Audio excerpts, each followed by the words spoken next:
wag na wag nyo nga hanapin yung true love nyo. Hayaan yung true love nyo ang hahanap sa inyo.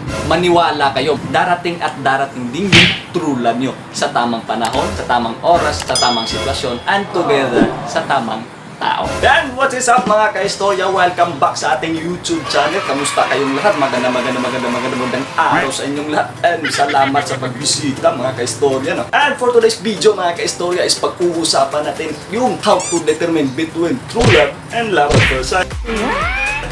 Yan!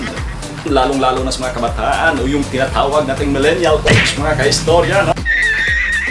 And kung gusto mo talaga maging aware ka mga ka-istorya kung ano nga ba talaga yung pinagkaiba between true love and love at first sight is mag-tune in ka at tapusin ang videos na to at sigurado akong may matutunan ka. Paano masabi? At kung ikaw ka-istorya is bago pa lang sa ating YouTube channel is welcome na welcome ka sa pamilyang Bisaya. Sinasaludoan kita. Hey!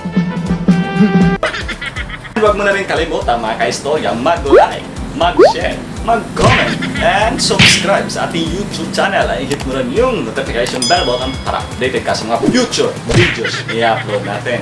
And without further ado mga ka-istorya, let's rock and roll! BTR! It's a revolution. Can you see it?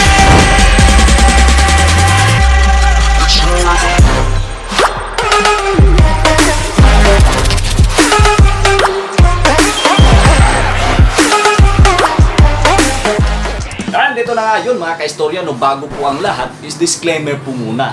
Ito pong lahat na sasabihin ko o di-discuss ko sa inyo is lahat to is based on my experience o naging karanasan ko in the last 10 years. Oh yeah! Oh my God! Wow! Ano nga po ba ang composition ng true love at love at first sight? Kung bakit po sila tawag na gano'n? Pisahan po natin sa love at first sight mga ka-istorya. No? Ang composition po kasi ng love at first sight is binubuo po siya ng impression at saka attraction. Alam mo yun? Gets nyo? Yung tipong unang tingin mo palang is na-attract ka. Yung unang tingin palang is na-impress ka. Gets nyo? Kaya nga love at first sight, di ba? Andyan yung pinakamalaking kasinungalingan na makikita mo. Paano masabi? Oh yeah. Bakit? Kasi minahal mo na. Gets mo? Tagalugi natin ha. Love at first sight. Mahal mo sa unang tingin. Di ba? Pero alam mo sa sarili mo na hindi mo pa lubos kilala ang taong yan. Di ba? Pero mahal mo na sa unang tingin. Ano to? Gagohan.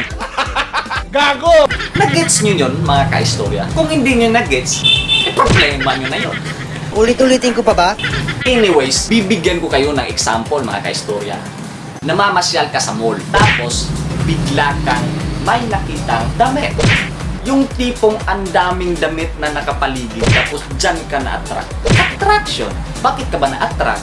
Dahil nga ba maganda yung disenyo, maganda yung kulay, impression. Yun no? Na-attract ka sa damit na yan dahil na-impress ka sa kulay at design ng damit na yan. And then, pinili mo agad kasi nga na-attract ka and na-impress ka sa nakita mong damit. And makalipas ang ilang oras mga ka-istorya na pag-isip-isipan mo na hindi mo naman talaga kailangan ang damit na yan. Gets nyo? Love at first sight.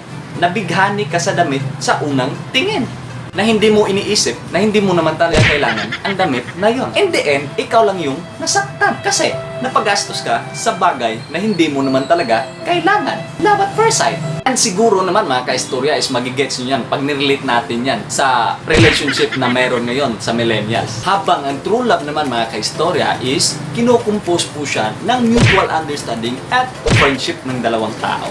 And in this point mga ka-istorya is magiging seryoso na po yung pag-uusapan natin, no? Yung true love po mga ka-istorya is hindi mo po yan mararamdaman agad-agad. Kasi yung true love po mga ka-istorya is binibuild nyo po yan kasama ng partner nyo ng matagal na panahon.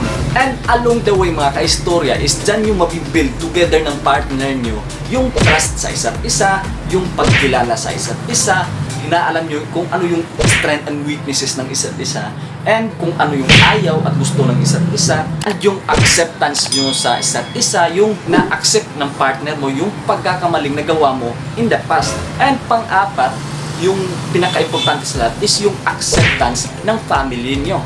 And i-admit na natin mga kaistorya no, na mas maganda pa rin pag open kayo sa family ng bawat isa.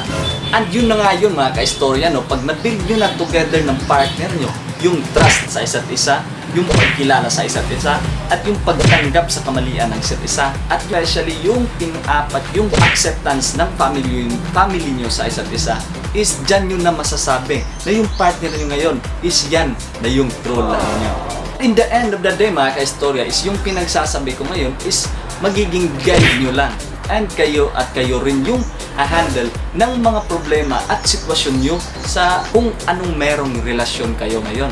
And hopefully po, may naitulong po itong video na ito. And meron tayong kaistorya payo of the day, ano? So ito na yung magiging payo ko sa inyo mga kaistorya, no? Wag nyo nga hanapin yung true love nyo. Hayaan yung true love nyo ang hahanap sa inyo. Maniwala kayo, darating at darating din yung true love nyo sa tamang panahon, sa tamang oras, sa tamang sitwasyon, and together sa tamang tao. And yan po yung naging topic natin sa araw na to mga kaistorya, no? Sana ay nakapulutan nyo ng aral, and sana ay nakapagbigay tayo ng inspirasyon sa inyo. Salamat sa lahat ng tumangkilik, salamat sa lahat ng nanood, salamat sa lahat ng sumuporta, and see you sa next video mga kaistorya. God bless you all, stay safe, peace out, bye bye.